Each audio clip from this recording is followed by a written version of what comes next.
մտածում եմ, ասում եմ, ինչ լավ է Աստված ամեն բան կառուցել, հրաշալի ձևով, հա։ Իհարկե մարտի 8-ը միգուցե հոգևոր տոն չի, հա, բայց ես մտածում եմ, ինչ է, մենք մենակ հոգևոր հաց ենք ուտում,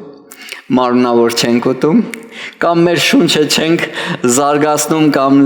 կերակրում։ Իհարկե մարդը հոգի շունչ մարմին է, ճիշտ է։ Ինչ վատ է, որ լավ տոները շատ լինեն։ Ես մտածում եմ, ասում եմ, որ քույրիկը կամ մայրը ուրախ չի, երբ որ ծաղիկ է ստանում։ Թող այս բարի տոները շատ լինեն։ Ես մտածում եմ նաև տղամարդիկ, որ մի տղամարդը ուրախ չի, երբ որ մի հատ իր կնոջը աղջկան ինչ որ մեկին ուրախացնում է, հա, մի պուճուրիկ նվերով, հա, կամ ինչ որ մի բան, երբ որ անում է։ Ես փառք եմ տալի այս տոնի համար, հա, իրականից շատ լավ տոն է։ Ու գիտես, հետո ես մտածում եմ, ասում եմ, ինչ հետաքրքիր է, մարդը դրախտում տխուր էր, չնայած Աստծո հետ էր, երես առ երես տեսնում էր, զրուցում էր, շփվում էր, բայց միևնույնն է տխուր էր, ինչ որ մի բան չէր հերիքում իրան, ավելի շուտ ինչ որ մեկը չէր հերիքում իրան, հետո երբ որ ինքը ունեցավ Եվային, բազմիցս ասել եմ, գերադասեց Եվայի հետ, բայց դրախտից դուրս, հա, դե որ մերնել է, միասին մերնենք, հա, դե որ մեղքա, արի իրար հետ, ինչը լումանլի, ասում ես ինչ հետաքրքիր է, Աստված մեզ ստեղծ է, գիտես ես մտածում եմ կյանքը շատ տխուր կլներ, եթե չլինեին քույրերը, կանայք, մայրերը, գիտես, մենք կարող ենք ինչ-որ մի բան կառուցենք, բայց իրանք կարող են դա զարդարեն ու գունավորեն, դրա համար շատ ժամանակ մեր կյանքն են գունավորում, առաջին մարդը, որ կուզենամ ասեմ, որ իմ համար հավատքի հերոս է, դա իմ մայրն է, գիտեք,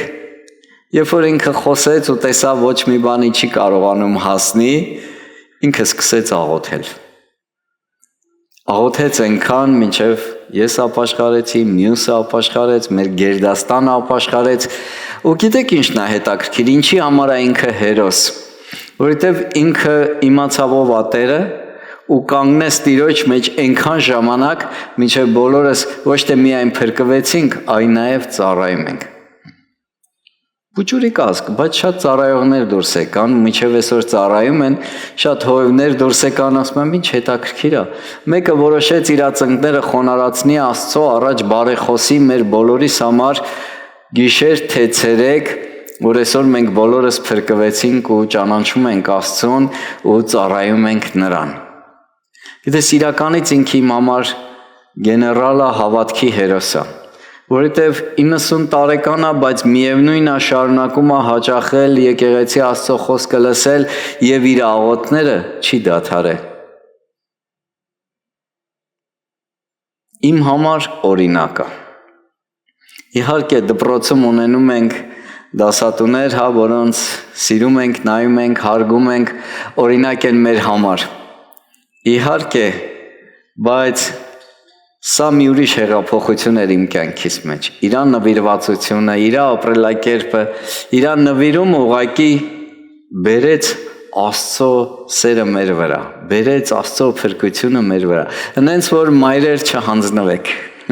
շարունակեք աղոթել, դրանից ավելի ուժեղ զենք ես երկրագնդի վրա չկա, որ փոխում է մարդկանց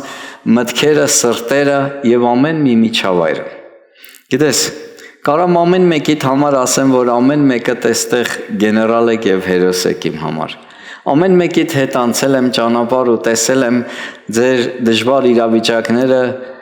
ու ոնց եք մաքար է, պայքար է, հաղթահար է, հավատքով կանգն է ու այսօր ներկա եք։ Ոչ մի բանը չկարողացավ ձեզ հետ պահի,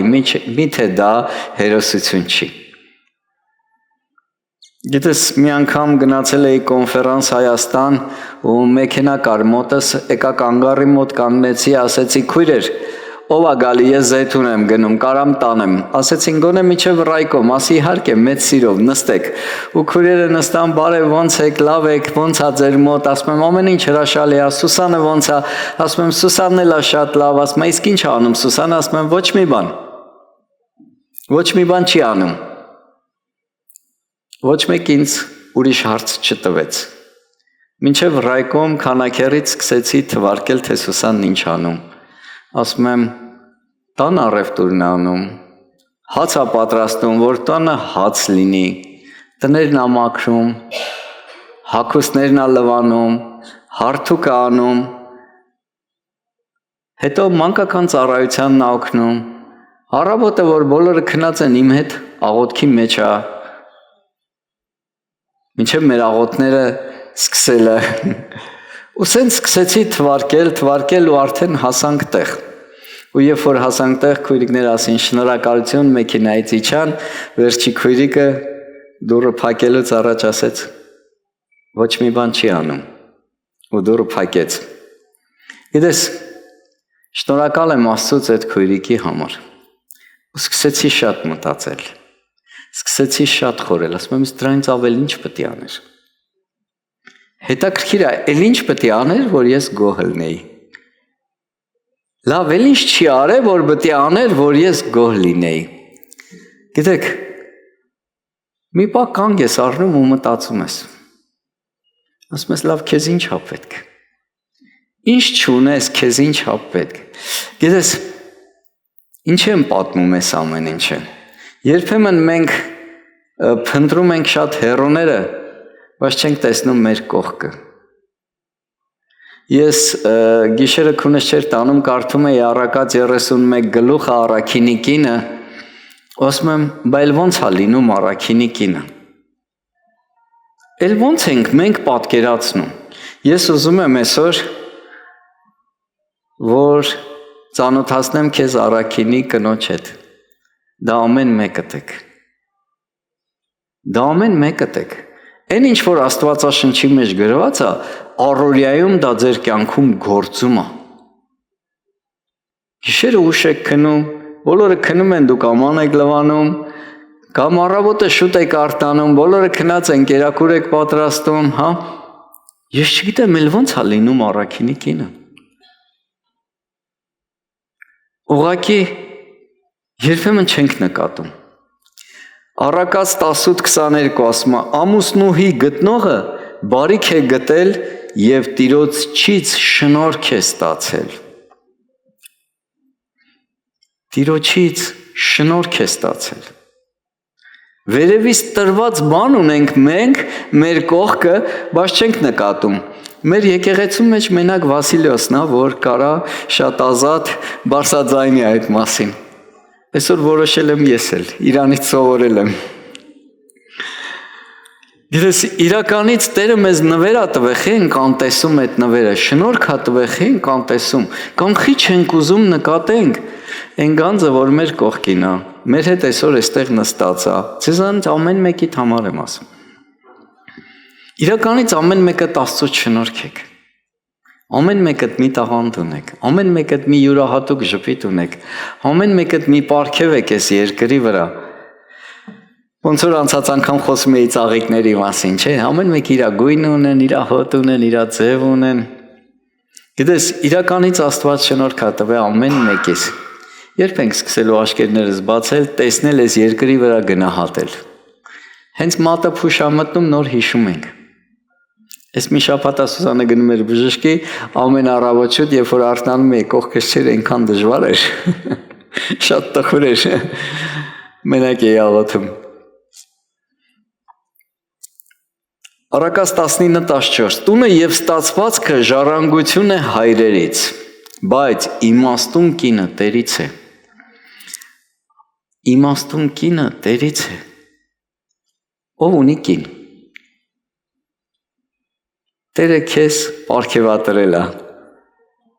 Գիտես, Տիրոջ պարգևը երբեմն անարգում ենք, նվաստացնում ենք, անտեսում ենք, չենք գնահատում։ Պատկերացնում ես, Տերը քեզ պարգև է տվել։ Կարար պահեր իրան։ Բայց քեզ վստահել է այդ ազնվորությանը, բայց երբեմն մենք չենք նկատում։ Երբեմն շատ տրտնջում ենք, գոռում ենք, բղավում ենք, ջղայնանում ենք, չենք գնահատում։ Դե իհարկե ամեն ընտանիքում էլ ամեն ինչ լինում է։ Բայց ուզում եմ այսօր մի ուրիշ ձև նայենք, Աստծո աչքերով նայենք։ Այսօր ուզում եմ նայենք որպես Աստծուց տված նվեր։ Քեզ մի թանկ մարդ մի բան տվել, թեկուզ կարա էժան բան տա, բայց այդ մարդը, որ քո համար շատ թանկարժեք է, այդ բանը քո համար շատ թանկ է։ Ճիշտ է։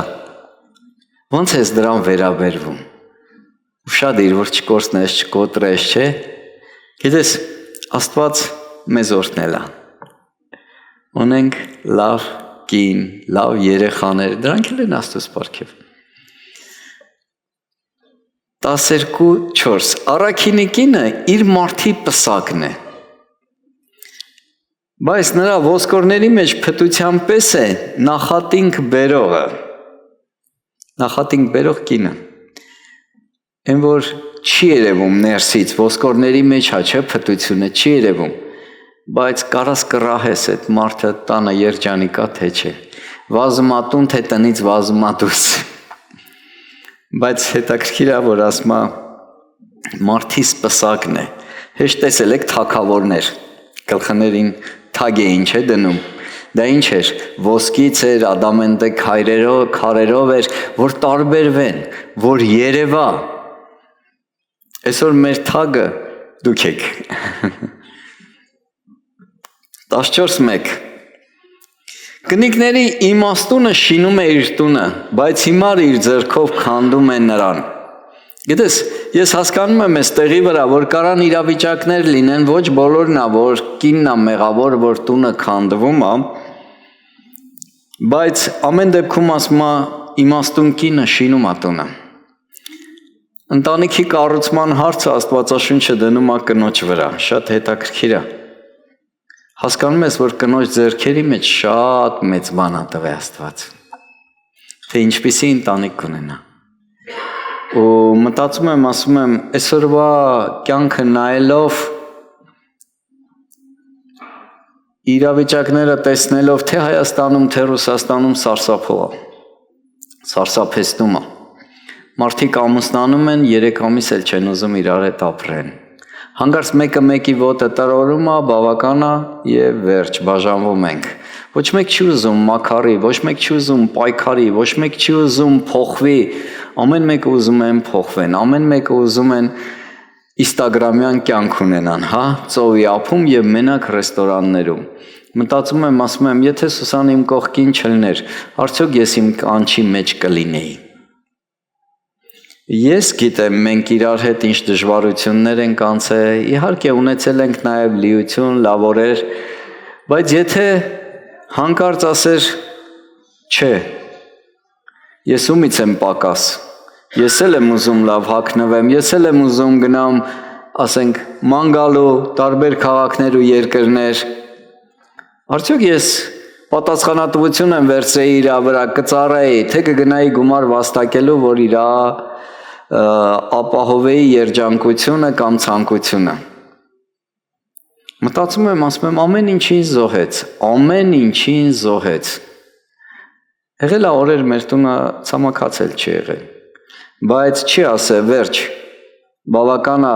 քո ծառայությունը թող, իսկ հիմա աշխատի, որ մտածես քո ընտանիքի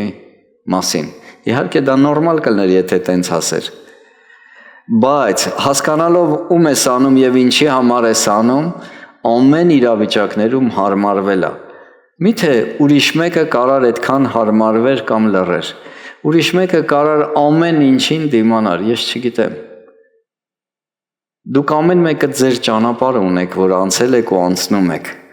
Ամեն մեկը լավ գիտեք ձեր իրավիճակները։ Ասում եմ, էլ ոնց է լինում առաքինի կինը։ Գիտես, մենք գիտենք Աստվածաշնչում կային կանայք, որ հետ էին նայում, ասենք Ղովտի կինը, որ քարե արձան դարավ։ Գիտենք նաև մեկը, որ Հեզաբելը սխալ խորհուրդներով մարգարեներին ուզում էր սպաներ տիրոջ օծյալներին։ Գիտես, շատ տարբեր կանայք կան կանայք, որ գովելի են իրանց հավատքով, գրված է Եբրայեցիս 11 գլխում, որ հավատքի կանայք իրանց մեռելները հարություն առած ստացան։ Գիտես, այսինքն սաղոթեցին իրանց ամուսիններին, որ հարություն առնեն, վերստին ծնվեն Աստծո համար։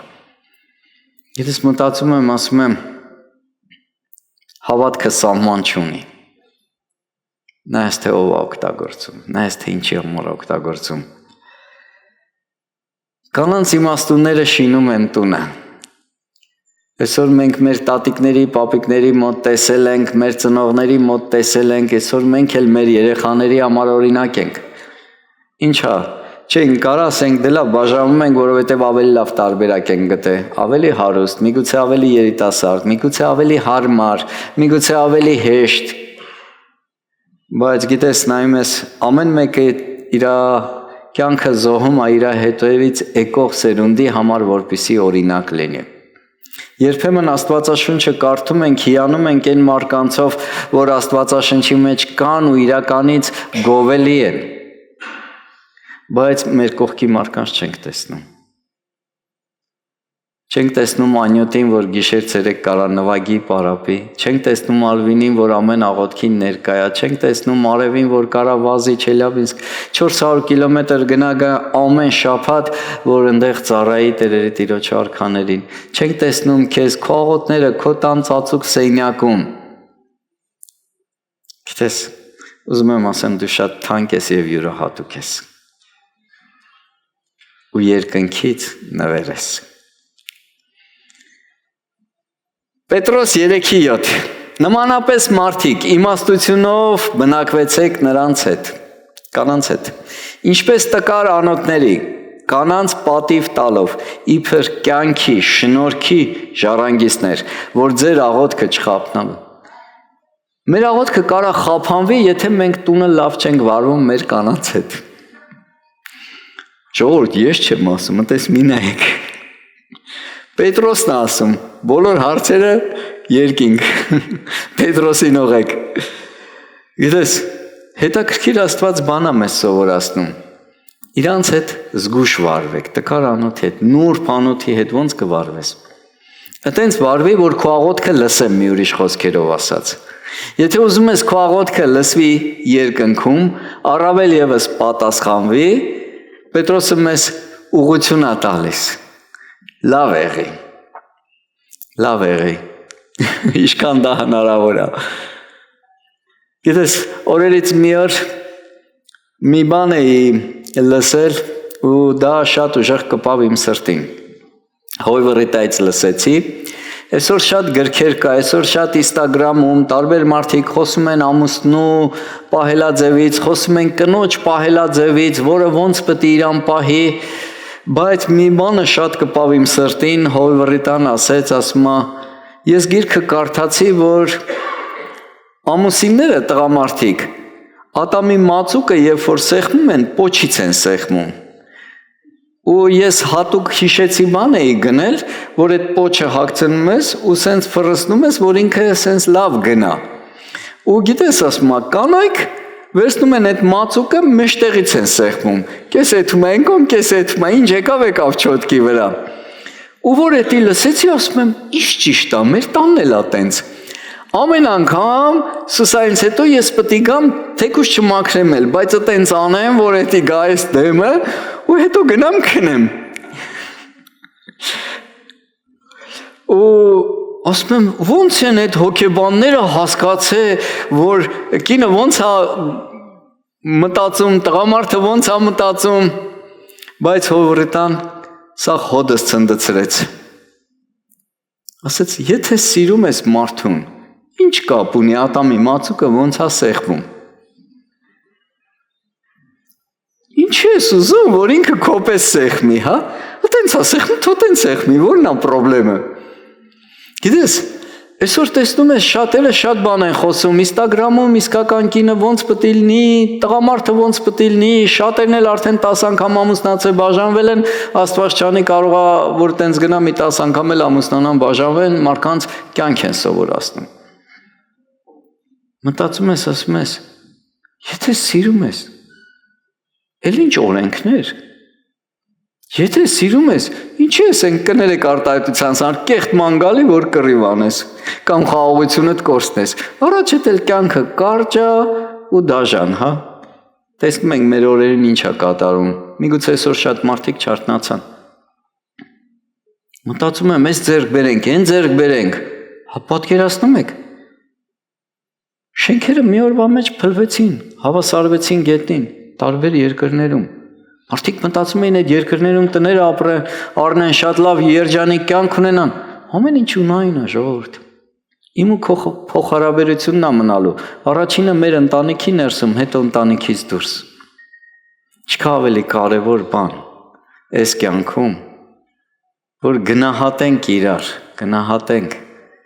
այն ինչ որ Աստված մեզ տվել է, այն ինչ որ ունենք, այսօր, հիմա, ոչ թե ապագայում մի օր, չէ, երբ որ մենք մի քաղաք էինք գնացել ու աղոթեցինք մի երիտասարդի համար ու այդ երիտասարդին բավականին ժամանակ հետո չտեսանք, մի օր եկավ ասում է, գիտես, ես եկել եմ ասեմ, որ ես ռակ էի, ձեր աղոթքից հետո բժշկվեցի։ Ասում եմ, եղբայր ջան, փառք Աստծո, բա ինչ ես մենակ եկել, ուր է կինդ, երեխաներդ։ Մի պահ լռեց, ասեց, կնոջս էլ կբերեմ, ասի չբացակայես, անպայման այցելի, Աստծուց չփախնես հեռու։ Գիտես ինչ կատարվեց, ինքը մի պատմություն պատմեց, ասում է, երբ որ ես ռակով մեռնում էի, հիվանդ էի, ասում է, նայեցի կինս գլուխը դրել էր ոտքերիս ու պարկել էր ու տենց քնել էր։ Ասում եմ, նայում եմ այդ աղջկան, մտածում եմ, ասում եմ, երբ որ առողջ էի, ամբողջ օր ընկերներիս հետ էի, ես ռեստորանում, այն ռեստորանում, ստեղ հանդիպման, ընդեղ հանդիպման, այն կոպիտ ասած կնոջս բանի տեղ չէի դնում, բայց հիմա որ մեռնում եմ, մենակ կինն է իրա գլուխը դրեին ոտքերիս։ Գիտես, ասում եմ, ես հասկացա ինչքան եմ այս աղջկան տանջ է, ես հասկացա ինչքան վատն եմ եղել, ինչքան վատ վերաբերմունք եմ ունեցել իր նկատմամբ։ Ասում եմ, գիտես, հիմա Աստված քեզ երկրորդ հնարավորությունը տվեց, այս անգամ ճիշտ ապրի։ Գնահատի Աստծո պարգևը քո ընտանիքի մեջ, հա։ Գնահատի այն ամեն ինչը, ինչ որ Աստված տվել է քեզ։ Ես ուզում եմ, որ իրականից չկորցնենք կամ չհասնի բանը դրան, որ մեր կյանքը վերջանա ու հետո հասկանանք, որ ճիշտ չապրեցինք կամ ճիշտ չվարվեցինք։ Եկեք այսօրվանից ճիշտ ապրենք։ Եկեք մեկս մյուսի նկատմամբ ճիշտ վարվենք, հա, ճիշտ ապրենք։ Ես մտածում եմ, ասում եմ, ինչ հետաքրքիր է, օրից մի օր մեր եկեղեցու ծառայողներից էլի քույրիկներ էին, իրանք շատ լավ քույրիկներ էին, ես իրանցից շատ բան սովորեցի ծառայության մեջ, իրանց հետ շատ մտերիմ էի, իրանց տանել էի շատ լինում ու շատ խորհուրդներ էին իրանք խոսում, շատ աղոթքի մարդիկ էին, շատ Աստծուն սիրող մարդիկ ու օրերից մի օր մի սենց առիթով մի բան լսեցի, որ իրանք խորհուրդ էին տալիս ու ինձ շատ դուր եկավ։ Մի երիտասարդ զույգի, որ ամուսնանում էին, ասեց, գիտես, երբևիցե քո բարեկամներից, քո ծնողներից, քո մտերիմներից վատը չխոսաս քո կնոջ մոտ։ Նույնը կնոջը, հա, ամուսնուդ մոտ վատը չխոսաս։ Եթե դու չհարգես, ինքն էլ չի հարգելու։ Հիմա, գիտես, եթե ամուսինը նստի առավոտից իրիկում բողոքի իր կնոջից, ինչա, կինը կփոխվի։ Կամ որ կինը նստի առավոտից իրիկում բողոքի ամուսնուց, ոնց եք մտածում, ամուսինը կփոխվի։ Երևի չէ։ Դրա համար ամեն բան սկսում է մեզանից, ժողովուրդ ջան։ Ամեն բան։ Դա մեր ընտրությունն այլ է, չէ, որ ամուսնացել ենք։ Մենք ենք, չէ, որոշել։ Մենք ենք, չէ, հավանել։ Բա ուր կորավ այդ սերը։ Ասում եմ, նմանապես մարդիկ իմաստությամբ բնակվեցեք նրանց հետ։ Մեզ իմաստությունը պետք որ ճիշտ բնակվենք իրանց հետ։ Համաձայն ես։ Այնպես էլ կանայք վայելուչ հագուստներով, ամոթխածությունով և պարկեշտությունով իրանց անձը զարդարեն։ Ոչ թե հյուսվածքներով կամ ոսկեով կամ մարգարիտով կամ թանկագին հանդերձներով, այլ ինչպես կվայել է աստվածապաշտության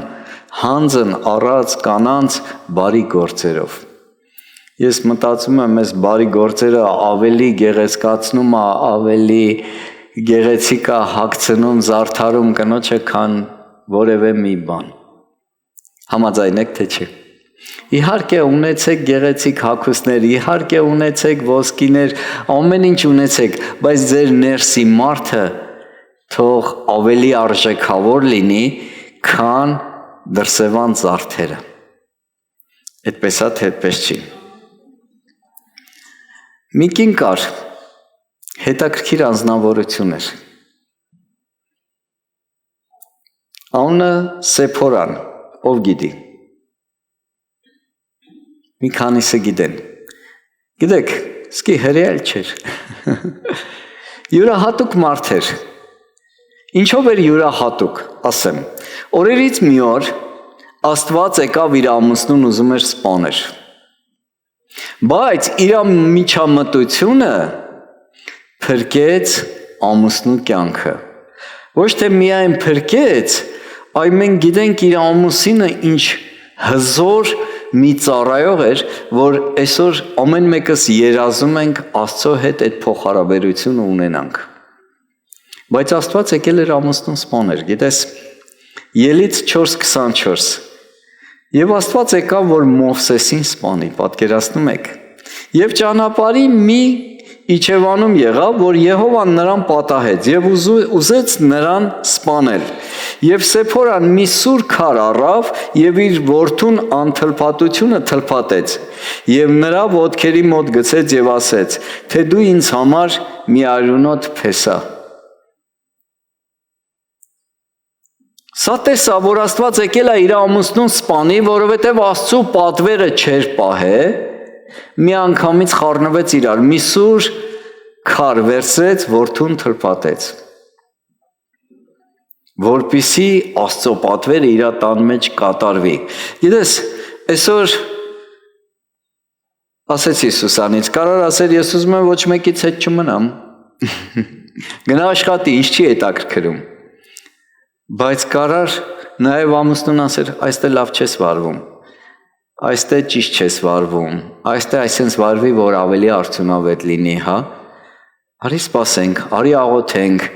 արի Տիրոջ ծառայությունը մի թող լավ կլինի։ Գիտես, մտածում եմ կնոջից շատ մեծ բան է կախված, շատ մեծ բան է կախված։ Թե քո ծառայությունը, թե քո հետագա ընթացքը, քո ամեն բան։ Համաձայն եք թե չէ, թե բոլորս հեքիաթում ենք ապրում ու տենց բան չկա։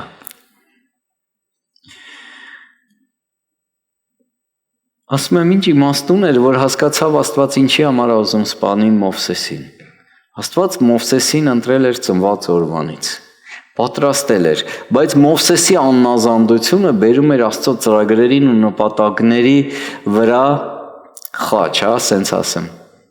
Ուրիշքան իմաստություն ուներ, որ իմացավ այդ հարցի լուծումը ոնց ասեց Մովսես, դու այստեղ սխալվել ես, դու ճիշտ չես վարվել, ես քո փոխարեն կուղեմ քո սխալը։ Ու մի անգամից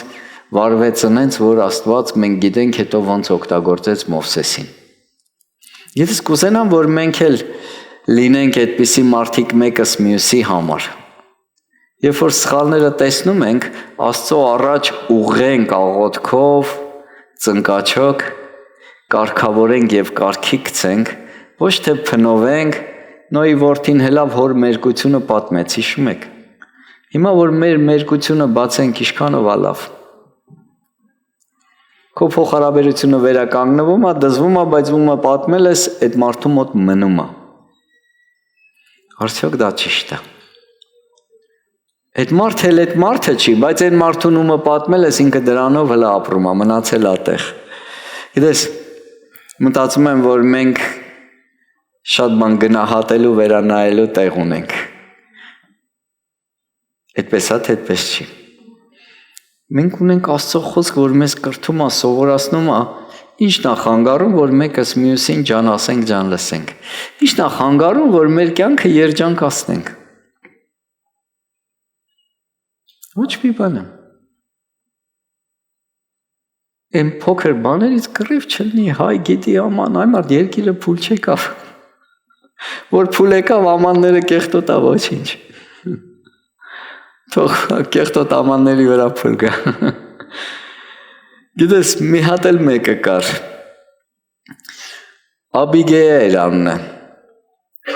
հետաքրքիր առաջի թագավորած 25:32 եւ Դավիթ ասեց Աբիգայլին. Օրհնյալ լինի Իսրայելի Տեր Աստվածը, որ այսօր քեզ ուղարկեց ինձ դիմավորելու։ Ով էր այս կինը, որ Դավիթը ասում է, օրհնյալ Աստված, որ դու եկար ինձ դիմավորելու։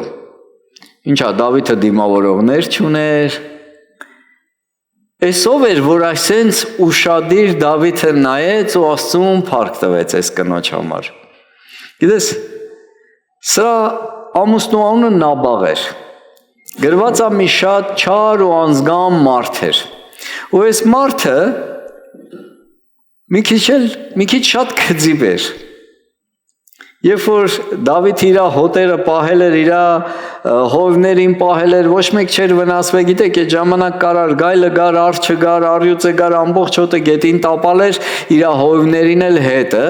Դավիթը իր զորքը պահել ու պաշտպանել էին եւ տարիներով ոչ մի բան չէր կորել, այդքան ժամանակ ինչքան որ այնտեղ գտնվում էին, հանկարծ Դավիթը ասեց՝ մի քանի ուտելու բան տվեք, հա, գառներ տվեք իմ զորքի համար։ Այդ մարդն ասեց՝ Դավիթնովա որ ես տամ։ Ու արկողներին էլ բռնեց, սափրեց ու շատ խայտարակ արեց։ Ու դու տեսնում ես Դավիթի բարկությունը հասել էր մինչև երկինք, ասեց ամեն մեկը իր սուրը կապի իր մեջքին ու գնում էր, որ ասեց մի արու կենթանի չեմ թողելու, բոլորին գետին եմ հավասարացնելու։ Ու երբ որ կինը իմացավ, շատ ուտելիքներ վերցրեց ու դուրս եկավ Դավիթին դիմավորելու։ Երբ որ Դավիթին տեսավ, իջավ ու ծնկների վրա անկավ, երկրպագեց ու այդ ամեն բաները տվեց։ Ու Դավիթը ասում է, օրհնյալ է քո խոհեմությունը։ Դավիթը տեսավ այս կնոջ խոհեմությունը։ Եվ օրհնյալ ես դու, որ այսօր ինձ արգելեցիր այրունի մեջ մտնելուց եւ որ իմ ձեռքն ինձ օգներ։ Եվ Դավիթը հասկացավ, որ այս կինը չլներ, այսօր շատ արյուն էր թափվելու։ Մի կնոջ պատճառով այդ տան ծառաներից, ամուսնուց հետ սկսած բոլորը փրկվեցին։ Մի կնոջ իմաստության, խոհեմության պատճառով։ Այս կնոջը Դավիթը շատ հավանեց իր այս վարմունքի համար։ Ու գիտեք, հետաքրքիր է, հաջորդ խոսքի մեջ 39 եւ Դավիթը Նաբաղի մեռնելը լսեց եւ ասեց. Օրհնյալ է Տերը, որ Նաբաղի ձեռքիցը կրած նախատինքից դատաստանը ինքն դատեց եւ իր ծառային չարությունից ետ պահեց եւ Տերը Նաբաղի չարությունը նրա գլխին դարձրեց եւ Դավիթը մարդ ուղարկեց եւ Աբիգայլի հետ խոսեց, որ նրան իր համար կին առնի։ Մարդը մեռել է, միանգամից մարդ ուղարկեց։ Այն տաշած քարը գետի ինչի մնա, չէ։ Միանգամից, այդ ինչ արժեք էր տեսել, որ այտենց գնահատել էր թագավորը, հա, օծված թագավորը, հələ թագավոր չէր։ Գիտես, հետաքրքիր է, ուզում եմ ասեմ ձեր գեղեցկությունը ներսևանց է։ Իհարկե դրսևանցել է գեղեցիկ, բայց ձեր վարքը, ձեր վարմունքը շատ գեղեցիկ է, ավելի քան դրսևանց։ Դուք շատ յուրահատուկ եք, դուք շատ թանկ եք։ Գիտես, Էսթերը փրկեց իր ազգը իր իմաստությամբ։ Գրված է կաթի լողանք էր ընդունում, հա, լավ հոտավետ օծանելիքներ էր ընդունում ու թագավորը հասկացավ, որ այս կինս խի է այսքան սիրունացե, հաստատ մի բան պետք է։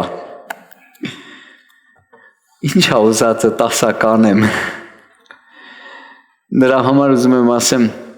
դուք ունեք շատ արժեքավոր զենքեր։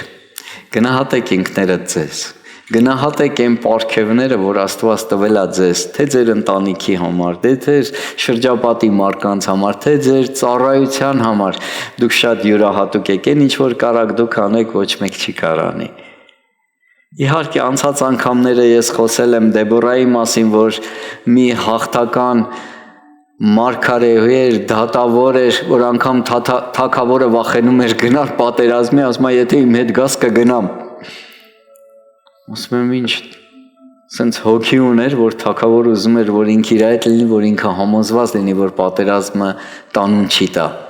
Գիտես, այսօր ամեն մեկը ձեր պատերազմներ ունեք ձեր ընտանիքներում, եղեք ձեր ամուսինների կողքին, Անենց մեկը, որ բարձրացնեք իր ձեռքերը, ոչ թե փնովեք, նվաստացնեք, իջացնեք, ինչքան գովակ այնքան կբարձրանա, ինչքան գովաբանեք այնքան կզորանա, ինչքան բարձրացնեք Տիրոջը, այնքան կսիրի Տիրոջը ու կբարձրանա Տիրոջ համար։ Ամեն ու կանի Տիրոջ համար, ձեզանից շատ բան է կախված։ Ես տեսել եմ քույրիկներ, որ ասում են՝ «Ուր ամուսինդ»։ Մեզ փող ա պետք, թող փող աշխատի։ Մեզ փող ա պետք, թող փող աշխատի։ Ցավոք շերտերի հետո ասում եմ՝ «Բա ուր ամուսինդ»։ Որ ճիշտն ասեմ, տուն էլ չի գալի։ Ասում եմ՝ «Փող աշխատում, բայց չգիտես ում հետ ա վատնում»։ Գիտես, մի քիչ շատ, մի քիչ, Տիրոջ հետ, քիչը խաղաղությունով, քանց թե շատը կռիվ տաղով, ում ա պետք։ Ամեն կանգնի ոտքերիդ վրա։